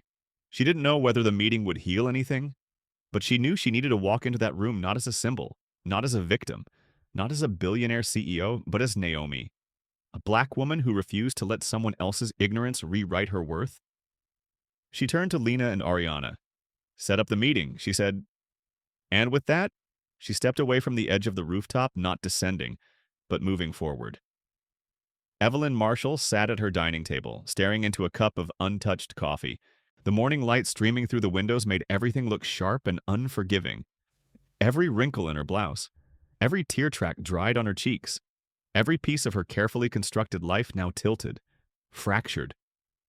Her home in Pasadena was immaculate white marble, clean lines, curated art, but now it felt cold, hostile, silent in a way that made her chest tighten. Benjamin sat across from her, flipping through his phone, jaw tense. He kept pausing, taking long breaths, rubbing his eyes. Finally, he set the phone down. "It's everywhere," he said quietly. Evelyn already knew. She had seen the videos, the threads, the comments from strangers who didn't know her but saw enough to judge her. And worse, she saw the comments from people who did know her, people who didn't defend her, people who agreed with the strangers. She wrapped her arms around herself. "I feel like I'm drowning," she whispered. "Ev." Benjamin exhaled. "This is the consequence." The word made her flinch. "Consequence," she repeated, voice cracking. I I never thought of myself as someone who needed consequences." "That's the problem," he said softly. She looked at him sharply, hurt swelling in her eyes. "Ben, please don't turn away from me right now." "I'm not," he said, but his voice was hollow. "I'm right here. But you need to hear me.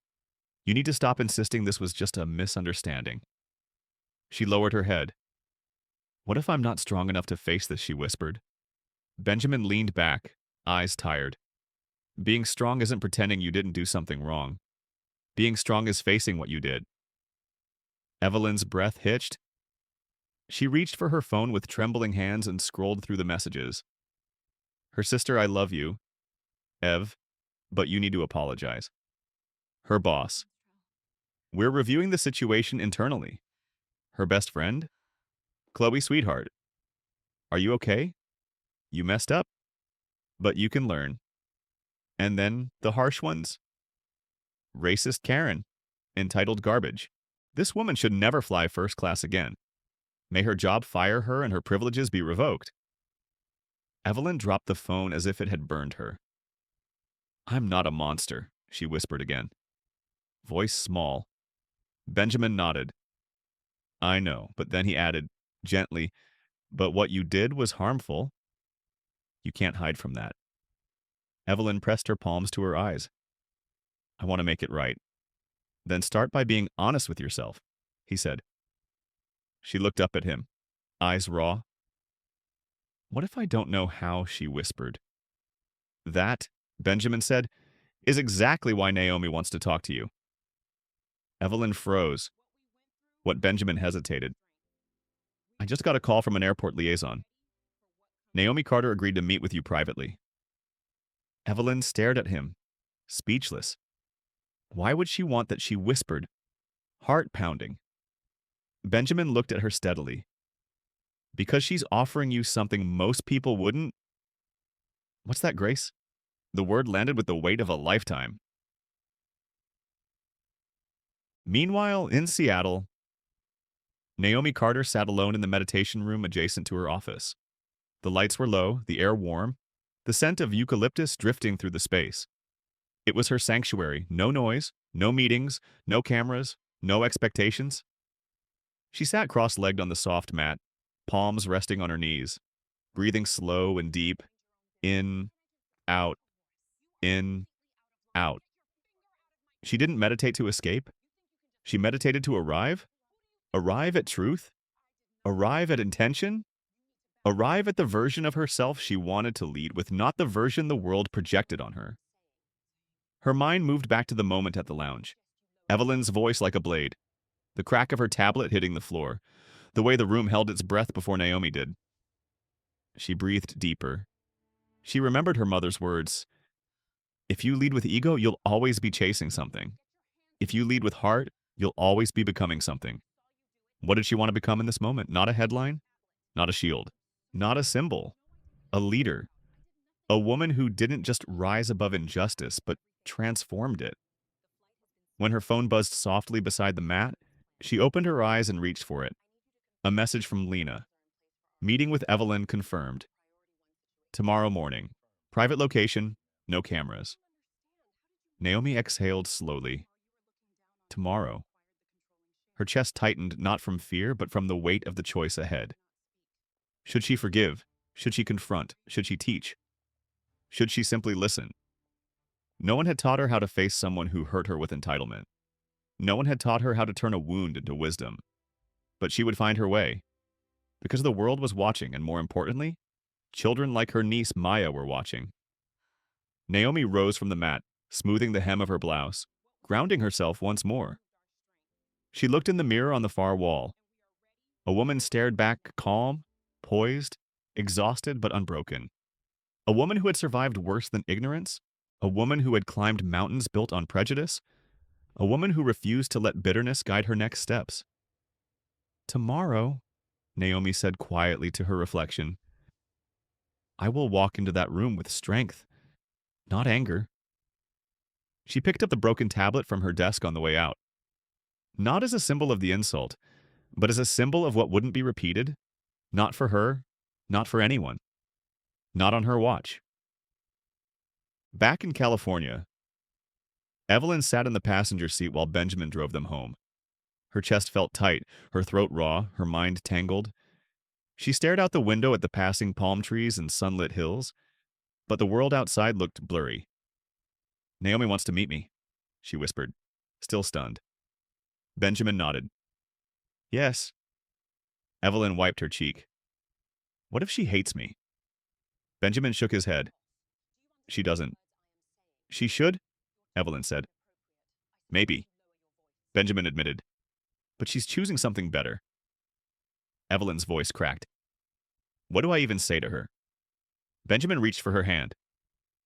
You start with the truth. She looked at him, and then she asked, voice trembling. And then, he said softly, you listen.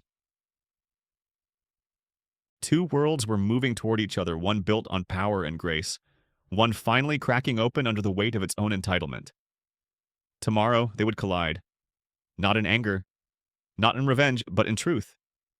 The meeting room was deliberately plain. Neutral colors, soft lighting, round table, no windows, no cameras, no audience, just intention, just honesty.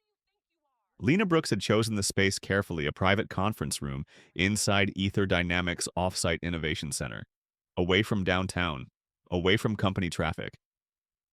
The building itself was quiet, designed for deep work, not public spectacle. At 8:57 a.m., Naomi Carter walked into the room, her posture straight, her breath slow and steady. She wore a simple charcoal sweater and tailored black slacks. Nothing flashy, nothing defensive, nothing designed to intimidate. She didn't want power to speak for her. She wanted truth to... The cracked tablet lay on the table in front of her, a reminder not of the insult, but of why she was here. At 9:03, the door opened again. Evelyn Marshall stepped inside, her husband Benjamin close behind her. Evelyn's eyes were red-rimmed, her hair pulled back loosely, her clothing wrinkled from a night spent mostly awake. When she saw Naomi, Evelyn froze. Benjamin placed a gentle hand on her back. Go on. Evelyn swallowed hard and stepped forward. Her voice trembled. Ms. Carter, thank you for agreeing to meet me. Naomi nodded. Please, have a seat. Evelyn sat directly across from her. Benjamin took the chair beside her, not protective, but supportive, a quiet anchor she clung to. Naomi waited until everyone was settled, then folded her hands on the table. We're not here to rehash what happened, she said softly. We all know the facts. Evelyn lowered her head. Naomi continued. I agreed to this meeting because I needed to hear your truth, and I think you need to speak it. Evelyn's throat tightened. She looked up, her eyes shimmering. I don't know where to start, she whispered. Start with honesty, Naomi said. Evelyn wiped her cheek. I was wrong. I was horribly wrong. Naomi didn't move, didn't nod, didn't rush to soften anything. She let Evelyn sit in her own truth. Evelyn continued, voice cracking. I treated you like you didn't belong because I assumed you weren't. Weren't what? Naomi asked gently. Evelyn winced. Weren't a first-class passenger? Weren't someone important? Naomi's eyes softened at the edges, though her voice stayed steady. So my worth depended on what you thought I was? No. Evelyn said quickly. Yes. I wasn't thinking. I wasn't seeing you. I was just acting from entitlement. Naomi finished for her. Evelyn's face crumpled. Yes. Benjamin reached for her hand. She let him hold it. Naomi didn't look away from Evelyn. Do you know what hurt the most? Naomi asked, her voice quiet, not sharp. Evelyn shook her head. It wasn't the insult? Naomi said, it wasn't the tone. It wasn't even the broken device. She tapped the cracked tablet lightly. What hurt was that you didn't pause. Not once. Not for a breath. Not for a second to consider that I might be someone deserving of respect. A tear slid down Evelyn's face. I'm so sorry, she whispered. Truly. Naomi nodded once, but her expression stayed composed. This isn't the first time someone has looked at me and seen less. She said, and it probably won't be the last. But it's the first time someone who hurt me has asked to meet face to face. Evelyn lifted her eyes. Because I lost everything, she said softly. My reputation, my status, my certainty that I was a good person. Naomi leaned slightly forward. And now that the world is watching, you see yourself differently. Evelyn swallowed. I see myself truthfully, and I don't like what I see. Benjamin closed his eyes briefly, pained by her honesty. Naomi considered her for a long moment. What do you want from me? Evelyn, she finally asked. Evelyn shook her head, wiping new tears. Nothing, she whispered. You don't owe me forgiveness. You don't owe me comfort. You don't owe me anything. She took a shaky breath. I asked to meet you because I needed to tell you to your face that I'm sorry. That what I did wasn't about you. It was about every ugly thing in me that I've ignored. Naomi's chest softened. Not out of pity, but out of clarity. Evelyn continued. I don't want your sympathy. I don't want your approval. I want to stop being the person who did that to you. Naomi exhaled slowly. And who do you want to be? She asked gently. Evelyn looked down at her trembling hands. A better one, a real one.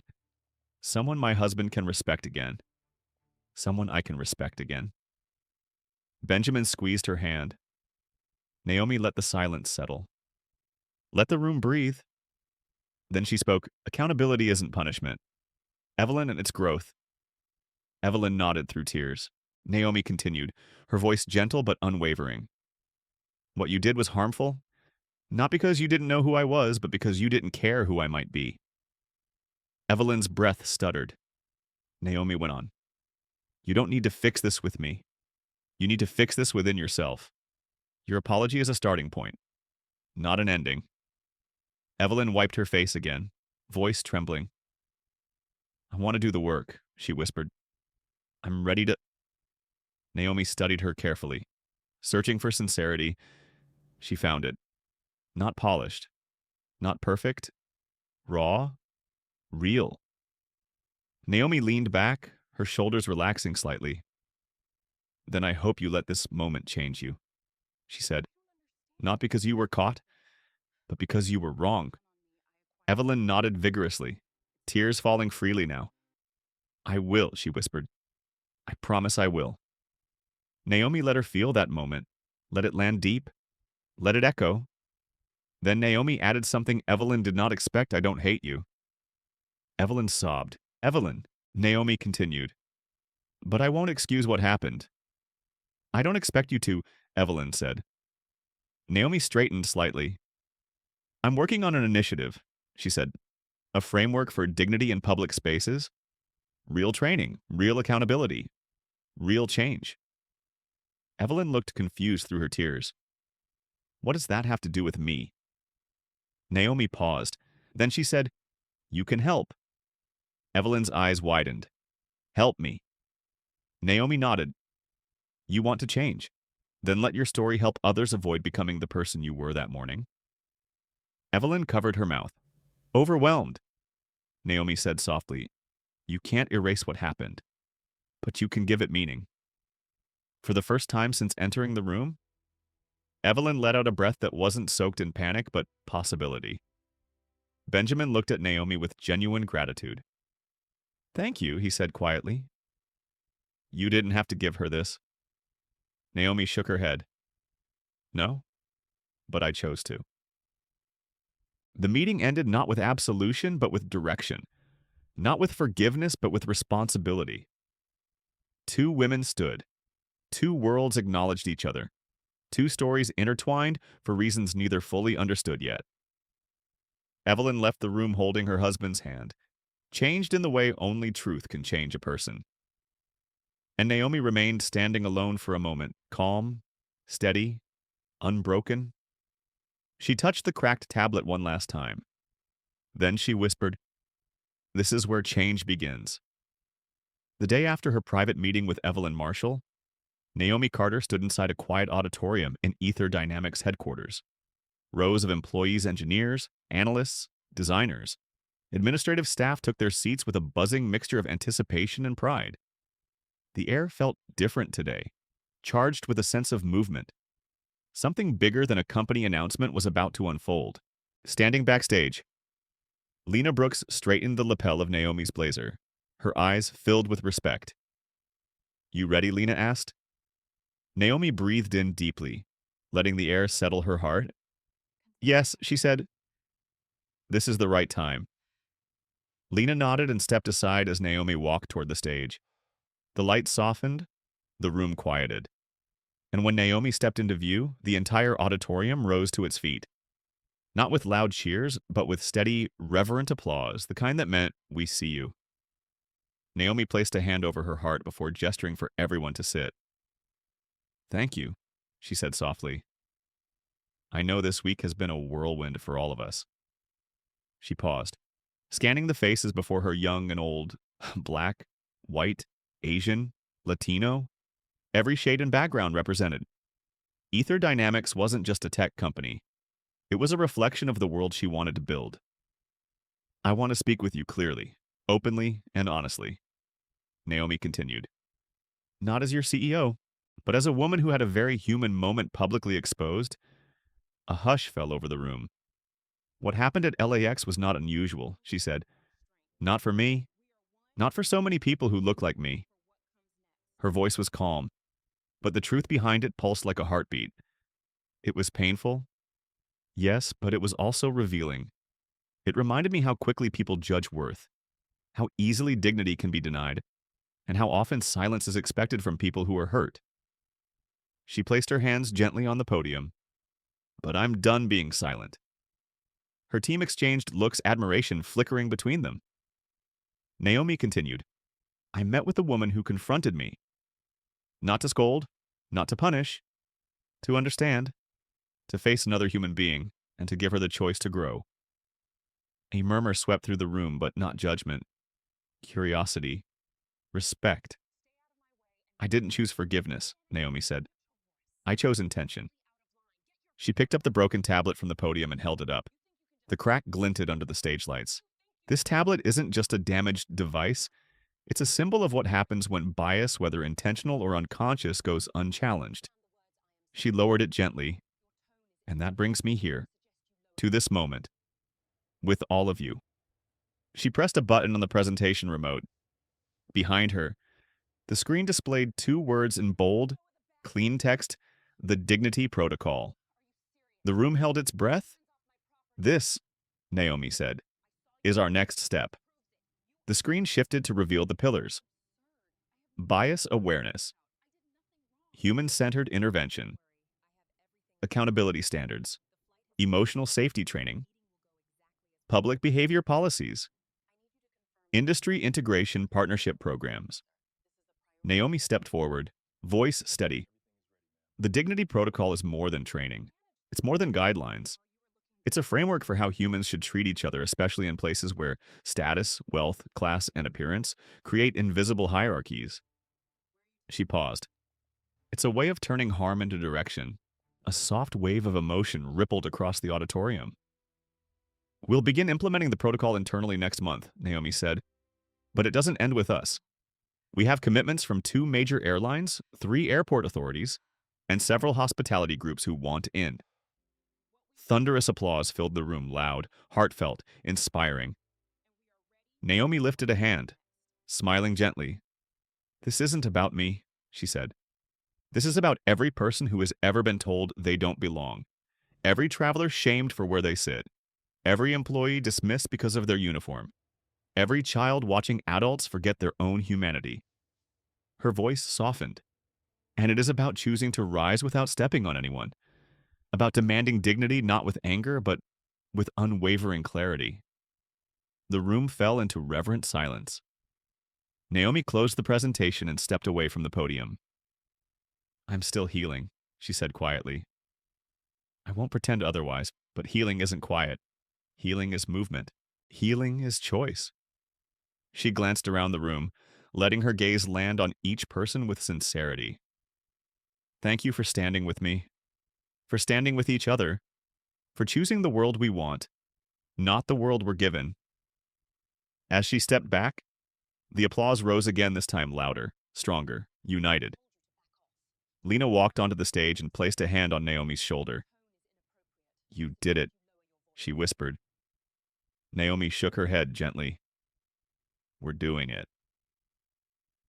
That evening, after the announcement went viral, after journalists called the initiative historic, after board members sent messages of congratulations, and after countless people online thanked her for her courage, Naomi went home. She walked into her quiet Seattle apartment overlooking the water and finally let the weight of the week slide from her shoulders. She brewed a cup of herbal tea, wrapped herself in her mother's old shawl, and sat by the large window as the city lights reflected off the bay. Her phone buzzed. A message from her niece. Maya, Auntie, I watched your speech. I want to be like you one day. Not because you're CEO, but because you're kind. Even when people aren't, Naomi pressed the phone to her heart. Another message arrived. This one unexpected. From Evelyn. Just one line. Thank you for giving me a chance to change. Naomi stared at it for a long moment. Not angry, not wounded, not triumphant. Simply human. She typed back, do the work. That's how you honor this chance. She set the phone aside, exhaled deeply, and looked out at the shimmering water. Her mother used to tell her dignity isn't what you hold. It's what you refuse to let go of. Naomi smiled softly. She hadn't let go. She had built something new from it. As the night deepened, Seattle glowed like a sky full of grounded stars. Naomi closed her eyes, breathing in stillness. Tomorrow would bring meetings, cameras, interviews, praise, criticism, everything. But tonight was hers. A quiet night for a woman who had walked through fire with grace. A quiet night for a movement just beginning to rise. A quiet night for dignity. Not granted, not begged for, not broken, chosen. Naomi Carter's story is more than just an airport incident. It's a reflection of something very real in life sometimes. Just a look, a snap judgment, can deeply hurt another person, especially those who have struggled with prejudice all their lives. The most precious thing in the story is Naomi's choice. She didn't choose anger, nor did she choose revenge. She chose to confront. She chose to understand. She chose to turn a personal pain into a program of community change. It's a lesson for all of us. At every age, true power lies not in how we shout, but in how we stand strong in silence. For older audiences, perhaps we have witnessed enough ups and downs to understand that everyone makes mistakes, but only those who know how to face and change can rewrite their lives. And sometimes it is the right tolerance that can become the turning point for a person to return to the best in them. This story reminds us of something simple yet profound, no matter how big and complex the world is. Kindness is always the thing that can redeem a person, heal a wound, and light up hope. Thank you for taking the time to listen to this story. If you feel it touches your heart, please like, share, and subscribe to the channel to continue exploring other humane and emotional journeys with me. Your support is the motivation for us to continue telling meaningful stories